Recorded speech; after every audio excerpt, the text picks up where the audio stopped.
जय हिंद स्टूडेंट्स, आप सभी का बहुत बहुत वेलकम है आपके अपने YouTube channel Sonu sir classes में। उम्मीद करता हूं आप सभी स्वस्थ और मस्त होंगे और आप सभी की स्टडी भी काफी अच्छे से चल रही होगी। आप सभी कैसे हैं, एक बार लाइव चैट में फटाफट से बता दीजिए, फिर हम सभी आज के सेशन में आगे बढ़ेंगे डियर स्टूडेंट्स। तो आप सभी को मैं सबसे पहले तो ये चीज सबसे पहले तो आप सभी को रामनवमी की ढेर सारी शुभकामनाएं। और रामनवमी के उपलक्ष्य पे मैं थोड़ा सा बाहर जा रहा हूँ विशेष मंदिर दर्शन के लिए। और क्लासेस जो हैं आपको ऑन टाइम मिलेंगी, सारी अपने टाइम पे क्लासेस मिलेंगी, कोई क्लासेस आपकी मिस नहीं हो रही है।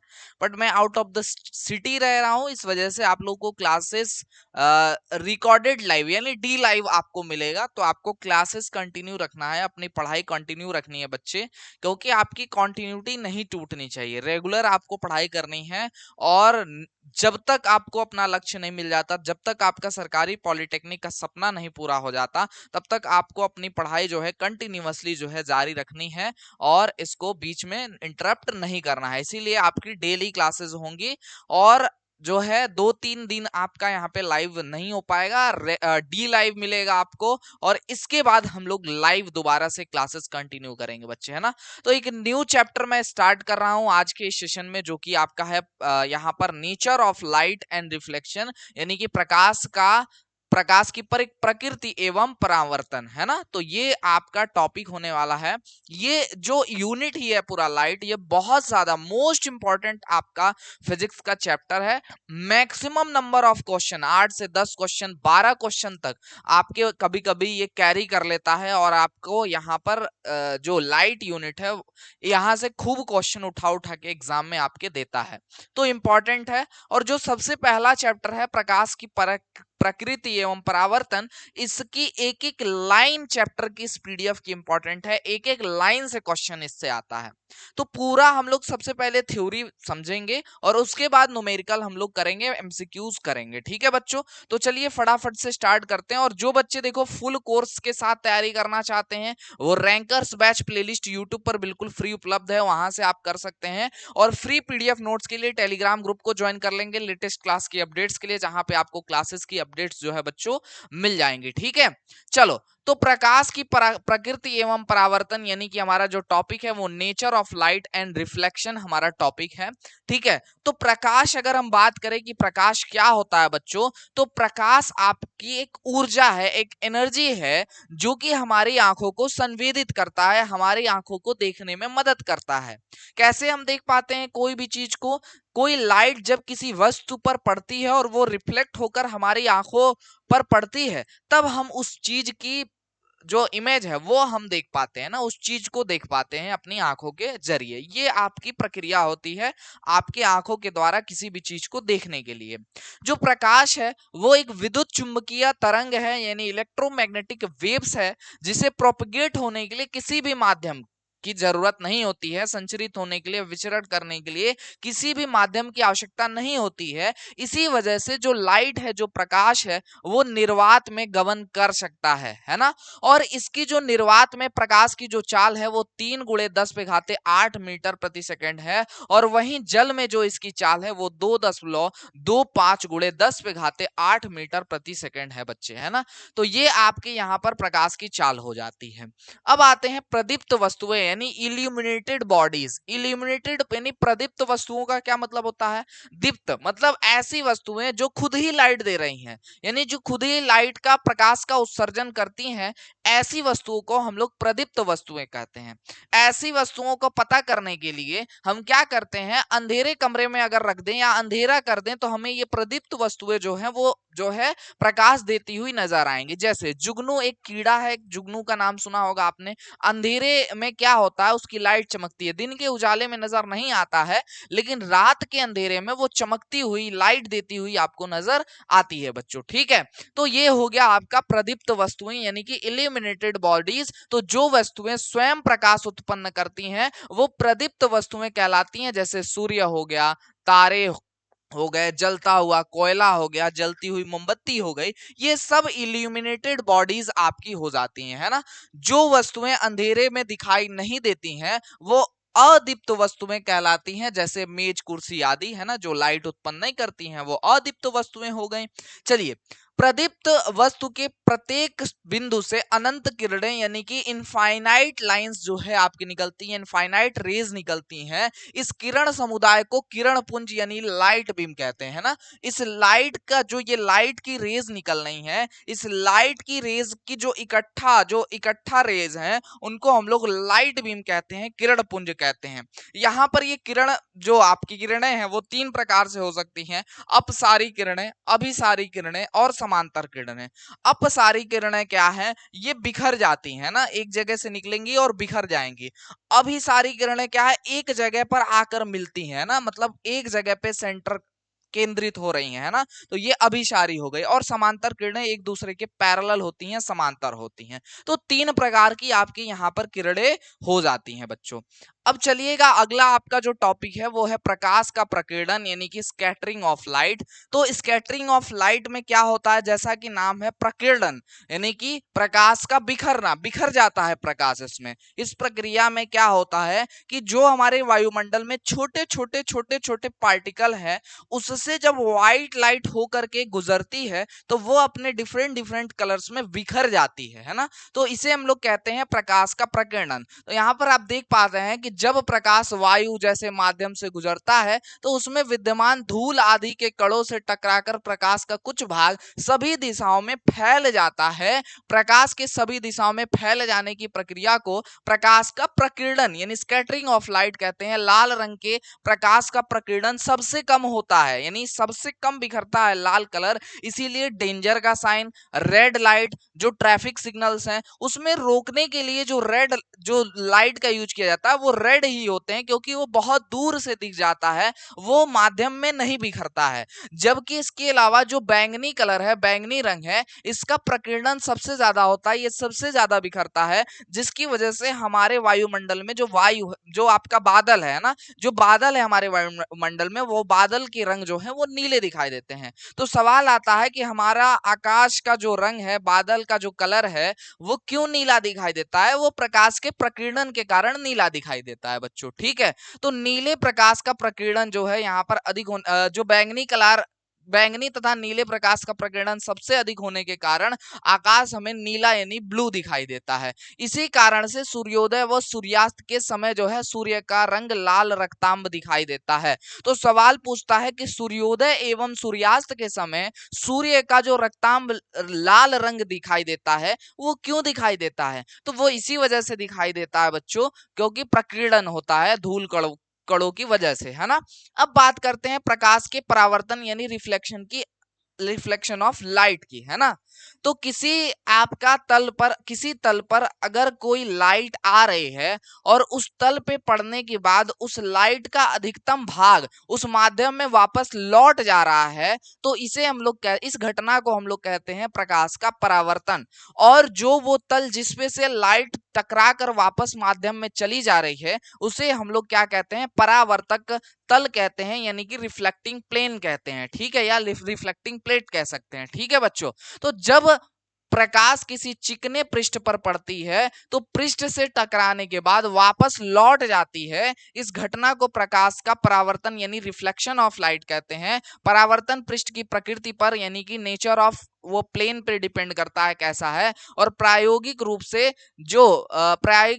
रूप से पाया गया है कि जो आपतित किरण है तथा जो परावर्तित किरण है दो माध्यमों की उभयनिष्ठ परिसीमा पर अभिलंब से समान कोण बनाती हैं। इसका क्या मतलब है? तो ये परावर्तन नियम की बात कर रहा है, परावर्तन के नियम यानी लॉज ऑफ रिफ्लेक्शन की बात कर रहा है बच्चे। जो पिछला लाइन था कि आपकी जो प्रकाश की आपतन कोण होती है जो कि अभिलंब के द्वारा बनाया जाता है। अभिलंब मतलब क्या? जो किरण आ रही है और वापस रिफ्लेक्ट हो रही है, उन दोनों के बीच में एक लंबवत लाइन, या फिर यूं समझ लो कि आपका यहाँ पर रिफ्लेक्टिंग प्लेट है या जो शीशा है, जो आपका मिरर है, इससे 90 डिग्री का एंगल बनाते हुए एक लाइन हम खींच ले रहे हैं जिसे हम लोग नॉर्मल या अभिलंब कहते हैं।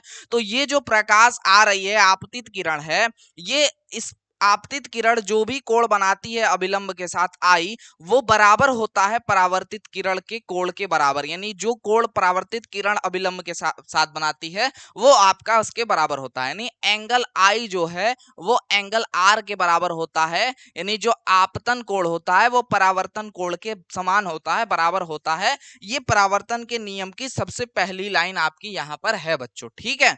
तो आपतित किरण, परावर्तित किरण तथा अभिलंब तीनों क्या होता है, एक ही तल में होते हैं, एक ही प्लेन में है, जैसा कि आप देख पा रहे हैं, ठीक है। और परावर्तन कोण सदैव आपतन कोण के बराबर होता है। यही परावर्तन के दो नियम है बच्चों, ये नियम दो आपको याद रखने होते हैं, ठीक है।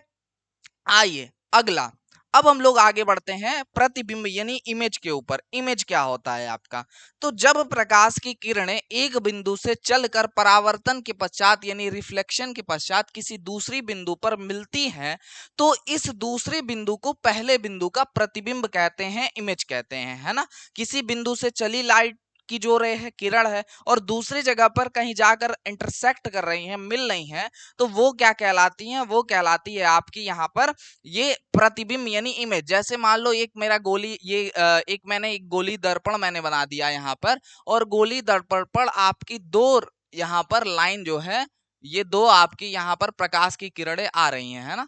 ये मैं रेड ले रहा हूं, ये दो प्रकाश की किरणें आ रही हैं, और ये रिफ्लेक्ट होने के बाद यहाँ पर आकर ये आई और यहाँ पर आकर मिल जा रही है, ठीक है। तो यहाँ पर जो मिल रही है, हालांकि ये थोड़ा सा और नीचे होना चाहिए, हाँ, तो ये आ रही है और यहाँ टकराने के बाद यहाँ पे मिल जा रही है। तो यहाँ जहाँ पे मिल रही है, यहाँ पर एक इमेज बनेगा, एक एक प्रतिबिंब बनेगी।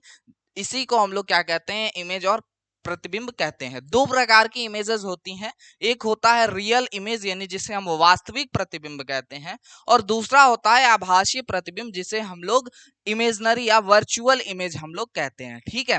तो वास्तविक प्रतिबिंब यानी रियल इमेज क्या होता है, जब ये दो लाइंस वास्तव में यानी रियलिटी में मिलती हुई प्रतीत होती हैं, तो हम कहते हैं कि जो इमेज है, जो प्रतिबिंब है, वो रियल है यानी वास्तविक है। और अगर ये लाइंस जो है मिलती हुई प्रतीत होती हैं, मतलब लगता है ऐसा या जबरदस्ती का हम मिला रहे होते हैं, जैसे मान लो कि ये आपका, मान लो कि ये आपका यहाँ पर, ये मान लो ये आपकी एक जो है आपका गोली दर्पण है, और इस पे दो पैरेलल लाइंस आ रही हैं, ठीक है। और फिर ये क्या होगा भाई, रिफ्लेक्शन के पश्चात आपका मान लो ये आपका नहीं मिल रही है, ठीक है। तो इनको हम लोग क्या कर रहे हैं, पीछे की तरफ कहीं यहाँ पर जबरदस्ती का मिला रहे हैं आपका ना, मतलब अपनी समझ के लिए। तो यहाँ जो ये इमेज मिल रहा है, ये इमेज क्या कहलाएगा, ये इमेज कहलाएगा आपका, ये इमेज जो है वर्चुअल इमेज या फिर आपका आभासी प्रतिबिंब कहलाएगा बच्चों, ठीक है। तो ये आपका हो गया वास्तविक एवं आभासी प्रतिबिंब, ठीक है। तो यहाँ पर अगर हम इनकी बात करें तो वास्तविक प्रतिबिंब को हम लोग क्या कर सकते हैं, पर्दे पर लिया जा सकता है, और ये सदैव क्या होता है, उल्टा बनता है, जो रियल इमेज होती है ना। और जो इमेजनरी यानी आभासी प्रतिबिंब होता है, इसे पर्दे पर नहीं लिया जा सकता है, और यह सदैव सीधा बनता है। समतल दर्पण से बना प्रतिबिंब सदैव आभासी होता है। तो पूछा जाता है कि समतल दर्पण से जो बना प्रतिबिंब होगा वो वास्तविक होगा कि आभासी होगा, तो आप बताएंगे कि सिर्फ और सिर्फ वर्चुअल यानी आभासी होगा, ठीक है। चलो भाई अगला, यहाँ पे प्रतिबिंब आपका दिया गया है, उत्पत्ति के कारण दिए गए हैं, और प्रकृति यहाँ पर दिया गया है ना। आभासी या काल्पनिक प्रतिबिंब आपका कब बनेगा यहाँ पे, तो परावर्तन के बाद किरणें वस्तुतः नहीं मिलती हैं परंतु काल्पनिक तौर पर मिलती हुई प्रतीत होती हैं, तो आपका यहाँ पर आभासी या काल्पनिक प्रतिबिंब बनता है। प्रकृति कैसी होती है, प्रतिबिंब सदैव सीधा बनता है, लेकिन इसे पर्दे पर प्राप्त नहीं किया जा सकता है, ठीक है। इसी बात को थोड़ा सा क्लासिफाई करके लिख दिया गया है।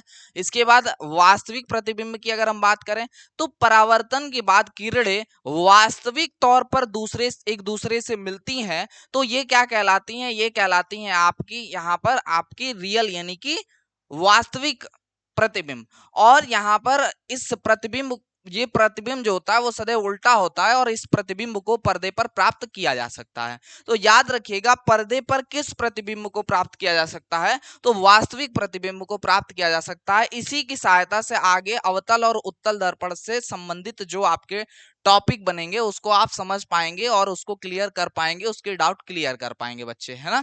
आ जाओ, अगला आपका जो टॉपिक है वो है समतल दर्पण, जिसे हम लोग क्या कहते हैं, प्लेन मिरर कहते हैं, जो जनरली हम अपने घरों में यूज करते हैं, प्लेन मिरर ही यूज करते हैं हम लोग, है ना। तो मिरर बनता कैसे है बच्चों, दर्पण हम लोग क्या करते हैं, एक चमकदार सतह लेते हैं और उसके एक साइड में लेड ऑक्साइड, है ना, या रेड ऑक्साइड या फिर सिल्वर ऑक्साइड को लेकर के उसकी पॉलिश कर देते हैं या एक सतह घिस देते हैं, तो हमारा दूसरा सतह क्या होता है, चमकदार बन जाता है और उसे हम लोग एज अ मिरर यानी कि दर्पण के तौर पर बच्चों यूज करते हैं। तो समतल दर्पण क्या है, कांच की समतल प्लेट से काटा गया भाग होता है, इसके एक पृष्ठ पर चांदी अथवा पारे की पॉलिश करके उसके ऊपर लाल रंग का आयरन ऑक्साइड का पेंट किया जाता है और इस प्रकार आपको समतल दर्पण यानी कि प्लेन मिरर आपको प्राप्त हो जाता है। अब प्लेन मिरर से नंबर ऑफ इमेज कितने बनते हैं, ये सवाल आता है, इंपॉर्टेंट है आपके एग्जाम के, ये हर कॉम्पिटिटिव एग्जाम के लिए इंपॉर्टेंट है, हर कॉम्पिटिटिव एग्जाम में यहाँ से प्रश्न आ सकता है, आता है, ठीक है। तो यहाँ पर देखिएगा, समतल दर्पण से बने प्रतिबिंबों की संख्या, आपकी number of images formed by plane mirror अगर हम बात करें, तो यदि दो दर्पणों के बीच का कोण अगर थीटा है तो उनके बीच रखी वस्तुओं के प्रतिबिंबों की संख्या जो होगी वो n बराबर 360 डिग्री बटे थीटा माइनस 1 होगा, जहां पे 360 डिग्री बटा थीटा क्या है, सम है, ठीक है। ये चीज आपको यहां पर मिलेगी, है ना। चलिए, तो याद रखना है n बराबर 360 डिग्री बटे थीटा माइनस 1, थीटा जहां पर क्या होगा, दो दर्पणों के बीच की दूरी, और इस यहां पर n बताएगा कि कितने नंबर ऑफ इमेज उन दो दर्पणों के, दो मिरर्स के बीच में बनेगा, ठीक है बच्चों। चलिए, यहां पर एक पॉइंट और ध्यान रखिएगा, कई बार क्या होता है कि आपको पूर्णांक नहीं मिलता है, जैसे नंबर मिलेगा 5.65, 5.55, है ना, इस तरीके का इसकी वैल्यू आती है। तो अगर पूर्णांक नहीं होता है तो प्रतिबिंबों की संख्या अगले पूर्णांक के बराबर मान लेते हैं, जैसे मान लो आपको n की संख्या मिली 5.55, है ना, ये या 5.5 मिली, तो 5.5 ना लेकर के आप ले लेंगे यहाँ पर क्या, 6, यानी प्रतिबिंबों की संख्या कितनी हो जाएगी, यहाँ पे 6 हो जाएगी अगर आप इसे सॉल्व करते हैं तो, और मिलता है कभी कभी ऐसा, है ना। चलो, अगला सवाल, नेक्स्ट टॉपिक, माफ कीजिएगा, सवाल नहीं, टॉपिक, समतल दर्पण से संबंधित महत्वपूर्ण तत्व यानी important facts related to plane mirror. ये जो आपको ये एक रेक्टेंगल में बनाकर जो ये पॉइंट्स दिए गए, ये सबसे ज्यादा इंपॉर्टेंट है, सबसे ज्यादा सवाल यहीं से बनेंगे आपके। तो ये पॉइंट में सबसे पहला पॉइंट क्या कह रहा है कि किसी व्यक्ति को अपना पूरा प्रतिबिंब अगर देखना है तो उसके लिए दर्पण की लंबाई व्यक्ति की ऊंचाई से आधी होनी चाहिए। मतलब अगर 2 मीटर का कोई व्यक्ति है, अगर कोई व्यक्ति 2 मीटर का है और वो अपना पूरा इमेज देखना चाहता है तो उसे 1 मीटर का एक मिरर दर्पण रखना पड़ेगा जिसमें वो अपनी पूरी प्रतिबिंब को देख पाएगा, ठीक है बच्चों। प्रतिबिंब का आकार वस्तु के आकार के बराबर होगा, यानी जो प्रतिबिंब का साइज होगा वो आपके वस्तु के आकार के बराबर हो जाएगा। समतल दर्पण की फोकस दूरी जो होती है वो अनंत होती है। इंपॉर्टेंट पॉइंट नोट करिएगा, ये इंपॉर्टेंट है, ये आपका क्वेश्चन आएगा ही आएगा, है ना, किसी भी सेट में पूछ दे लेकिन पूछेगा। और आपका फोकस दूरी अनंत होती है और क्षमता यानी कि आपका यहाँ पर क्षमता जो है वो आपकी शून्य हो जाती है, जीरो हो जाती है ना। तो फोकस चूंकि दूरी अनंत हो जाती है तो क्षमता मतलब पावर जिसे हम लोग कहते हैं, power is equal to 1/f होता है, और यहाँ पर अगर 1/इनफाइनाइट आप कर देंगे तो ये आपको शून्य मिल जाता है, इसलिए पावर विल बी जीरो। तो समतल दर्पण का पावर जीरो होता है और आपकी फोकस दूरी क्या होती है, अनंत होती है। यदि वस्तु समतल दर्पण की ओर v चाल से गति करता है तो प्रतिबिंब वस्तु की ओर वस्तु की सापेक्षिक चाल 2v होती है ना। मतलब अगर कोई वस्तु दर्पण या कोई व्यक्ति दर्पण की तरफ v वेग से दौड़ रहा है तो उसका इमेज उसकी तरफ 2v वेग से, डबल वेलोसिटी से दौड़ेगा। और अगर दर्पण से दूर भाग रहा है तो अगर v वेग से व्यक्ति भाग रहा है तो उसकी इमेज 2v वेग से उससे दूर भागेगी। तो इस तरीके से ये क्वेश्चन आता है, याद रखिएगा बच्चों, ठीक है। चलो, अगला सवाल कह रहा है समतल दर्पण का घूमना यानी रोटेशन ऑफ प्लेन मिरर। यदि समतल दर्पण को थीटा कोण पर घुमा दिया जाए तो परावर्तित किरण कितना घूम जाती है। तो परावर्तित किरण जो होती है आपकी यहाँ पर जो रिफ्लेक्टिंग जो रे होती है वो 2 थीटा कोण क्या होती है, घूम जाती है बच्चों, है ना। अब यहाँ पर अगर हम बात करें विशरित परावर्तन यानी डिस्पर्स्ड रिफ्लेक्शन की अगर हम बात करें, ठीक है, तो किसी खुरदुरे पृष्ठ से प्रकाश के चारों ओर बिखरने की घटना को हम लोग विसरित परावर्तन कहते हैं, डिस्पर्स्ड रिफ्लेक्शन कहते हैं। लेटरल इन्वर्जन, इससे सवाल आ जाता है आपका। अब पार्श्व परिवर्तन यानी लेटरल इन्वर्जन क्या होता है? आपने कई बार एम्बुलेंस को उल्टा लिखा हुआ देखा होगा, है ना? तो क्या होता है कि जब हम किसी लेटर को, या ज्यादातर आप प्लेन मिरर के पास सामने खड़े होंगे तो आपका दायां बायां हो जाएगा और बायां दायां हो जाएगा मिरर के अंदर, है ना? उसी प्रकार से आप कोई लेटर लिखते हैं, जैसे आपने लिखा, मान लो आपने लिखा बी इस तरीके से, और मिरर के सामने ऐसे ले जाके मिरर लगाओगे तो ये दिखाएगा इस तरीके से, है ना? इसी प्रकार से सी बनाओगे इस तरीके से, मिरर में दिखाएगा इस तरीके से। तो ये घटना क्या कहलाती है? लेटरल इन्वर्जन कहलाती है, ये पार्श्व परिवर्तन कहलाती है। तो जब हम अपना प्रतिबिंब समतल दर्पण में देखते हैं तो हमारे दाएं हाथ का प्रतिबिंब बाएं हाथ तथा बाएं हाथ का प्रतिबिंब दाएं हाथ दिखाई पड़ता है। इस प्रकार वस्तु के प्रतिबिंब में पार्श्व यानी साइड्स बदल जाते हैं। इस घटना को पार्श्व परिवर्तन कहते हैं। सममिति के कारण अंग्रेजी के कुछ ऐसे अक्षर हैं जिसमें ये घटना नहीं होती है, यानी पार्श्व परिवर्तन नहीं होता है। मतलब इनको, इन कुछ लेटर्स को ऐसे हैं जिनको आप अगर ले जाएंगे मिरर के सामने तो उनमें परिवर्तन नहीं आएगा, वो सेम दिखेंगे। जैसे ए है, ए को ले जाओगे ये नहीं होगा, ए का ए ऐसे ही सेम का सेम दिखाएगा, एच का वैसे ही दिखाएगा, आई का, एम का, ओ का, टी का, यू का, वी का, डब्ल्यू, एक्स और वाई, ये आपके ऐसे यहाँ पर अल्फाबेट्स हैं जो कि जैसे हैं वैसे ही दिखेंगे, क्योंकि दाया बाया दोनों इनका सेम है। तो प्रतिबिंबों के पार्श्व परिवर्तन का अनुभव इनका नहीं होता है, और यही पूछता है कि इनमें से कौन सा ऐसा है जो पार्श्व परिवर्तन का अनुभव नहीं करेगा, है ना?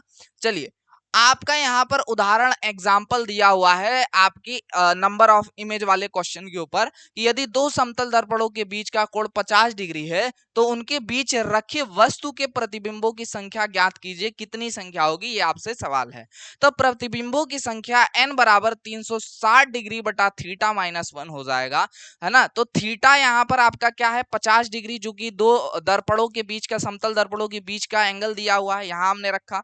0 से 0 काटा और 5 से काटेंगे तो यहाँ पर कितना आ जाएगा आपका? 5 सते 35, 7 पॉइंट आपका 2 आ जाएगा, है ना? और माइनस आपका 1 है तो यहाँ पर माइनस करेंगे 6.2 आ जाएगा। तो देखो 6.2 आया। तो हमने कहा कि जब पूर्णांक नहीं मिलता है तो आपको ठीक अगला नंबर ले लेना है इमेज की संख्या में, यानी नंबर ऑफ इमेज यहाँ पे कितना हो जाएगा? 7 हो जाएगा। 7 इमेज, 7 प्रतिबिंब आपके यहाँ पर बन जाएंगे, ठीक है? तो ये हो गया आपका थ्योरी सारा। इसके बाद इंपॉर्टेंट फैक्ट्स पे आएंगे। जो चीजें हमने पढ़ी उसमें मोस्ट इंपॉर्टेंट चीजें यहाँ पर आपको मिल जाएंगी इंपॉर्टेंट लाइंस में, ठीक है, पॉइंट्स के रूप में।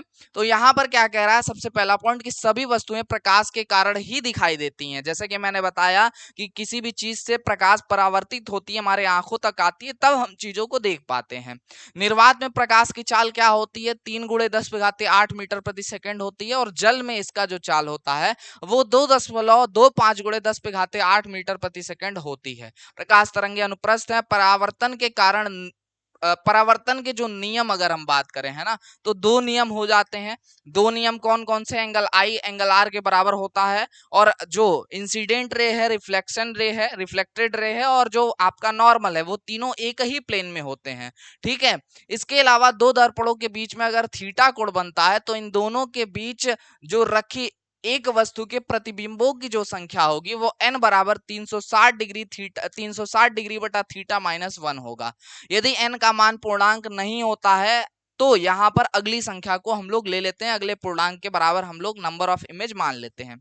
समतल दर्पण में पार्श्व परिवर्तन की घटना देखने को मिलती है, जो कि जिसमें अल्फाबेट कुछ ऐसे मिलेंगे जिसमें पार्श्व परिवर्तन नहीं होता है, और वहीं से प्रश्न हमारा बनेगा। अंग्रेजी वर्णमाला की कुछ अक्षरों से सममिति के कारण क्या होता है? सिमेट्री के कारण आपको यहाँ पर पार्श्व परिवर्तन देखने के लिए नहीं मिलता है। किरणें 3 प्रकार की होती हैं, अब सारी अभिसारी और समांतर किरणें। समतल दर्पण की फोकस दूरी अनंत होने के कारण, इनफाइनाइट होने के कारण, जो क्षमता यानी जो पावर होता है वो पावर बराबर 1/f होता है। f की वैल्यू अगर हम इनफाइनाइट रखेंगे तो 1/इनफाइनाइट की वैल्यू चूंकि क्या हो जाती है? आपकी 0 हो जाती है। तो इस वजह से यहाँ पर पावर क्या होता है? 0 होता है। तो मतलब समतल दर्पण की जो पावर होगी वो 0, और फोकस जो होगा वो अनंत यानी इनफाइनाइट होगा। होगा बच्चों।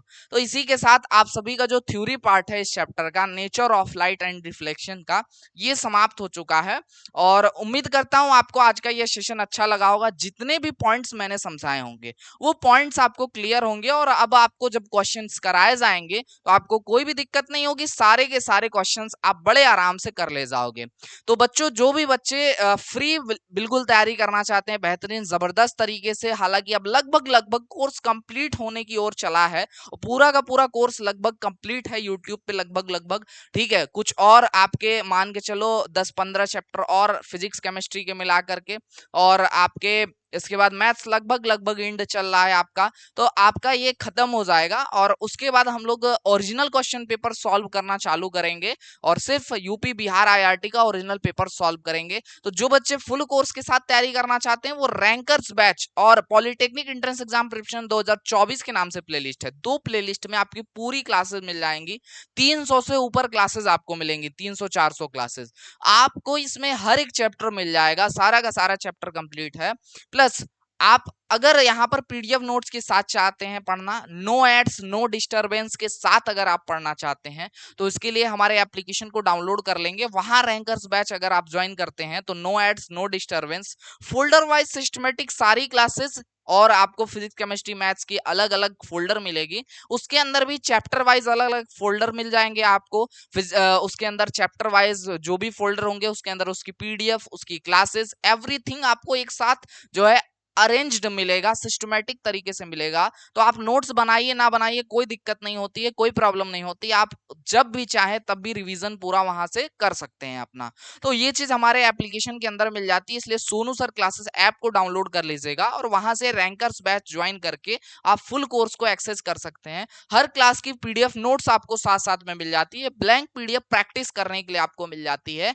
प्लस साथ में आप सभी को पिछले 10 साल का original question paper Uttar Pradesh, Bihar और आईआरटी का हमारे ऐप के अंदर मिल जाता है। साथ में जो बच्चे टेक्निकल की तैयारी करना चाहते हैं, जो बच्चे डायरेक्ट सेकंड ईयर में जाना चाहते हैं उत्तर प्रदेश और उत्तराखंड पॉलिटेक्निक में, तो उनके लिए यहाँ पर टेक्निकल के साथ साथ पीसीएम दोनों आपको मिल जाएगा। ग्रुप के नाम से कोर्स आपको मिलेगा हमारे एप्लीकेशन के अंदर। उस कोर्स में आपको जो 60% आपका टेक्निकल पूछने वाला है, जैसे सिविल वालों से सिविल का, इलेक्ट्रिकल वालों से इलेक्ट्रिकल, इलेक्ट्रॉनिक्स वाले से इलेक्ट्रॉनिक्स, मैकेनिकल वालों से मैकेनिकल, और सीएसआईटी वालों से सीएसआईटी, ये सारी चीजें भी आपको वहां पर हमारे कोर्स के अंदर आपको मिल जाएगा। टेक्निकल की 60% क्लासेस, मोस्ट इंपॉर्टेंट क्वेश्चंस की पीडीएफ्स, और साथ में पीसीएम की रिकॉर्डेड पूरा का पूरा सिलेबस मिल जाएगा, प्लस लाइव क्लासेस जैसे जैसे आपको चल रही हैं वैसे वैसे मिलती रहेंगी। तो जो भी बच्चे ज्वाइन करना चाहते हैं कोर्स वो ज्वाइन कर सकते हैं ऐप को डाउनलोड करके। अगर आपको ज्वाइन करने में कोई दिक्कत आती है तो हमारे व्हाट्सएप नंबर 9076929784 पे आप संपर्क करके अपना डाउट क्लियर करा सकते हैं बच्चों। आज के इस सेशन में बस इतना ही, मिलेंगे नेक्स्ट वीडियो सेशन के साथ। तब तक के लिए जय हिंद, वंदे मातरम। आप सभी स्वस्थ रहें, मस्त रहें।